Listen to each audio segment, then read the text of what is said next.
without attacking anyone and just being consistent with what it is that we have been elected to do, I take great exception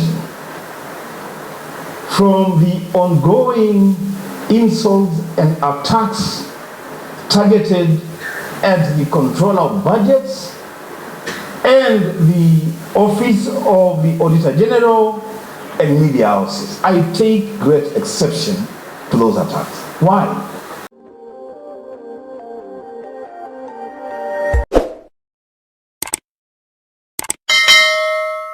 Katikati ni KI, sijui, hebu muulize kwanza Enock KIIO Wambua, unatamka kio makio. Mheshimiwa Seneta, kwanza karibu sana, na heko tusaidie jinsi unavyotamka jina lako la katikati. Asante sana, mimi ni Enock Kio Wambua. Kio. Asante sana. Kwanza tukupongeze kwa unadhifu wako, suti very expensive. Tunakupongeza sana, na vile vile jinsi unavyochangia miswada katika bunge la seneti, na vile vile kutoa msimamo wako kwa watu wakati uko nje ya bunge. Mheshimiwa, umekuwa bora. Nakumbuka tumekuwa nawe sasa mara kadhaa katika tuzo hizi.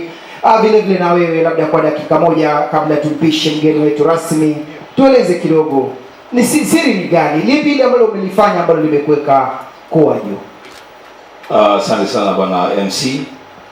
Mwanzo nimshukuru Mwenyezi Mungu kwa nafasi njema kama ya leo kuungana na awardees wenzangu kutunzwa kwa kazi bora ambayo tumefanya. Kunazo siri kwa haya maneno, na kwangu mwanzo kabisa, na ndugu zangu Waislamu mtanigia radhi kidogo tu, lakini kwangu, kwa sababu mimi ni Mkristo, kwangu mimi siri ni Yesu. Mwanzo kabisa siri ni Yesu.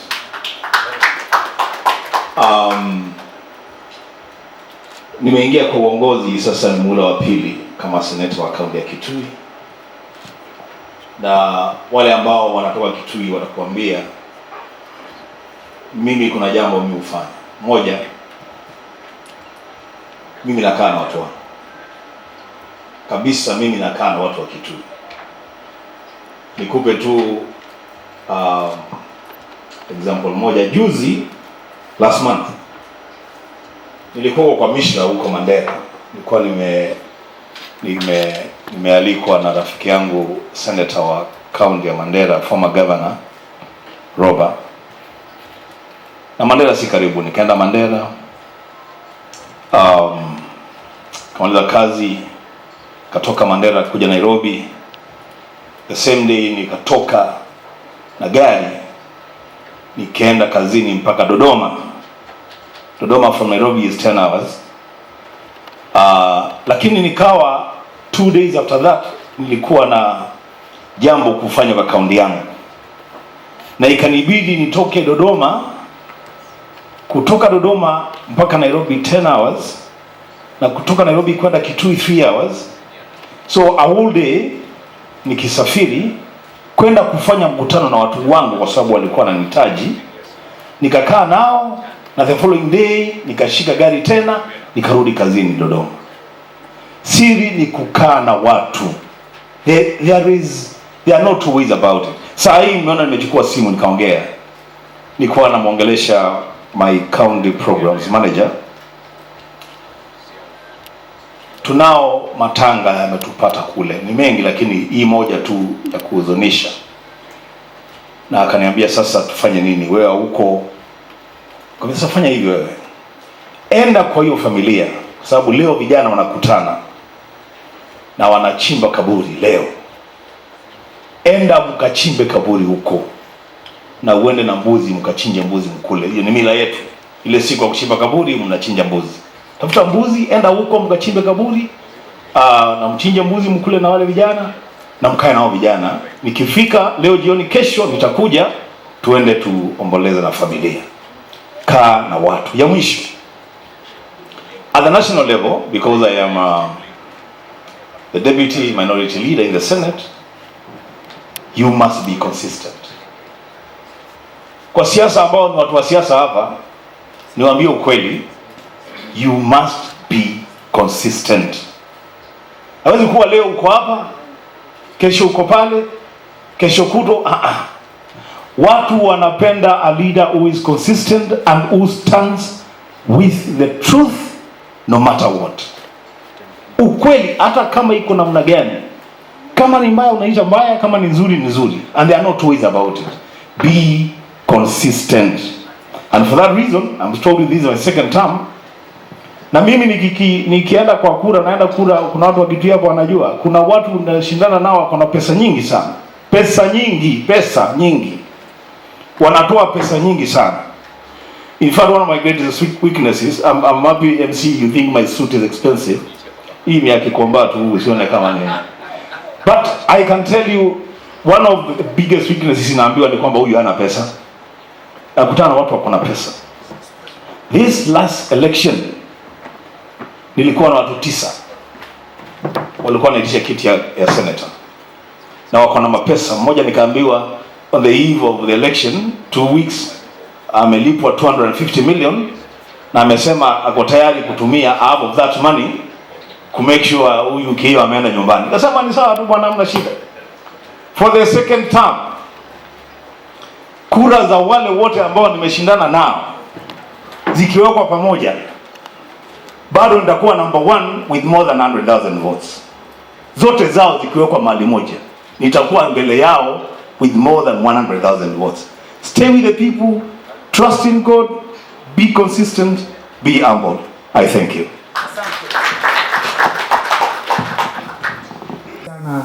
Mheshimiwa Seneta Wambui.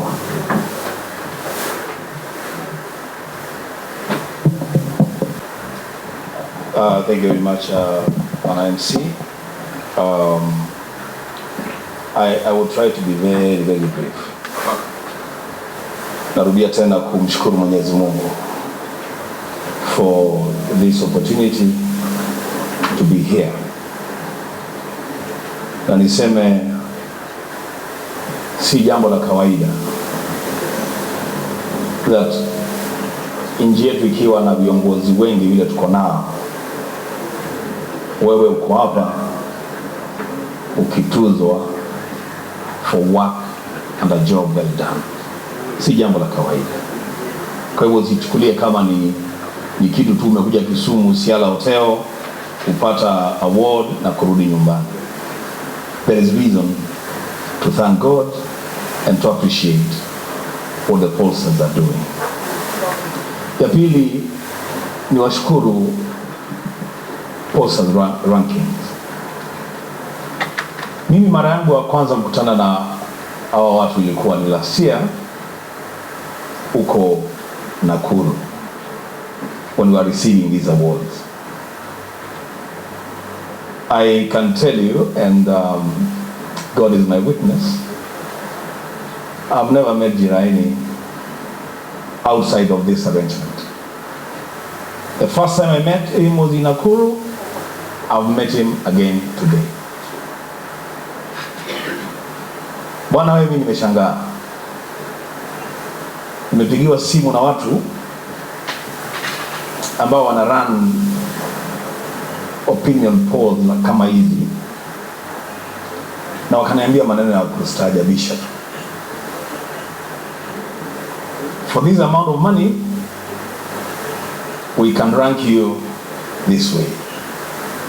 Yani mimi nikashangaa. You know, by training, Jiraini, I've not told you, I am a journalist by training, of long standing. I rose through the ranks, worked in the media houses for 16 years, and rose through the ranks to the level of managing editor, the topmost in terms of operations of national newspapers. We conducted a lot of polls, but I've never seen anything like what I'm seeing with some posters today, where for X amount of money you can be named anything, even when people know you can never be that thing. Mimi nashukuru nyinyi kwa sababu Hakuna mmoja mimi aniongelesha, hakuna. I mean, I receive a message saying you've been ranked this way, come for the award. Sio mpigia makofi ya watu jamani. And I'm very sure it is the same for all of us. Secondly, I want to address myself to a live issue because this is in line with the reason why we are being awarded today. Consistency and standing by the truth no matter what. First, I say take the challenge, Madam Deputy Governor and Mr. Jiraini, I take the challenge. Today, I will personally instruct my office to begin drafting an amendment, all the necessary amendments to existing laws to try and create a JD for deputy governors. So pia nao tumekuwa na tunaishi, we keep saying that our democracy is still taking shape. Devolution is taking shape. We are now more than 10 years old. At least you should be able to walk. If you're not walking, then there's a problem. At least that basic thing of making sure then that all the offices and the devolved units of government are properly structured, at least that's a move in the right direction. So that will begin to do, but also you people, when you go back to your homes, because you all come from counties, talk to your senators and tell them that when these amendments come, then they should support them. So they have a proper structure in devolved units. I want, and I say if I get an opportunity, I will address myself to a live issue. As leaders, we have a call of duty to do that which is good in the best interest of our people, in the best interest of our country. Without attacking anyone, and just being consistent with what it is that we have been elected to do, I take great exception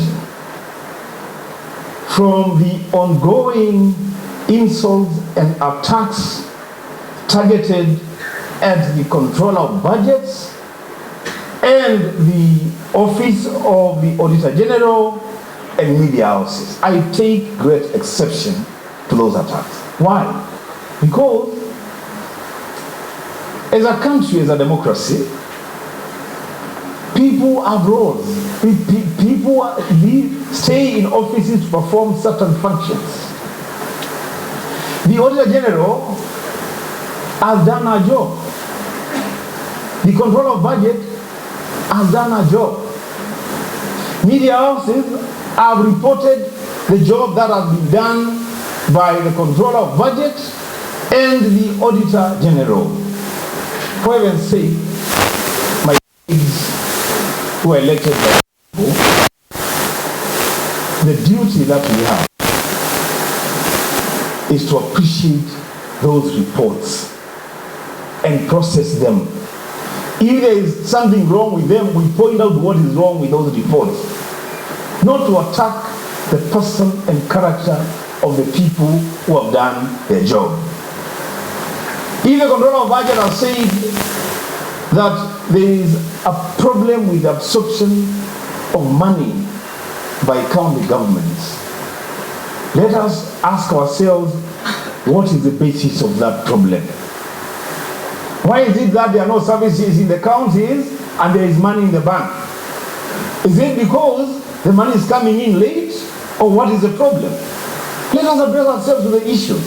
Let's not start attacking these women who have done such a good job. And they have done it actually on the eve of International Women's Day. The best thing we can do to these women is to congratulate them for a job well done. Lastly, as a country, as a Senate, myself and the other leaders in the Senate will stand firm in defending devolution. If there is one thing that has ever happened in this country that you can never take away from Kenyans. It is devolution. Kama mngekuwa na devolution, mawaziri wa kaunti ambao mko hapa amngekuwa hapa. The MCs who are here, you will not be here. I would not be here. The governors and deputy governors and I have seen a deputy governor from my region, Mheshimiwa Mwangangi is here. If there was no devolution, Mheshimiwa Mwangangi, you will not be here. So one of the things that we do, because the Constitution has given us that responsibility as a Senate, under Article 96, to defend devolution, we will stand firmly in defense of devolution. Nikimaliza, niseme asante sana Bwana CEO Khalid na timu yako kwa kazi ambayo unaendelea na kufanya. Mwendelea kufanya hii kazi tu. And I actually want to challenge you. Now, move to the next level. I am a reader of the Bible. The Bible says that you have been in this space for far too long. It is now time to break camp and advance. Move to the next level. Begin even to rank presidents of the region. Yes. So that we know which presidents are doing well, which ones are not doing very well. If these rankings help us at our levels to improve service delivery to the people, these rankings can also help presidents to deliver service to the people, to their countries. So let's move to the next level, and please, rankings, please, I beseech you. We come here because we believe in what you're doing. We come here to dignify your operations. Please, don't let us down. Don't walk the path of those posters that are calling people for money to be able to be ranked in certain ways. The minute you do that, you'll have lost it. But for now, you're doing a good job. Keep it up, and God bless you. Asante sana.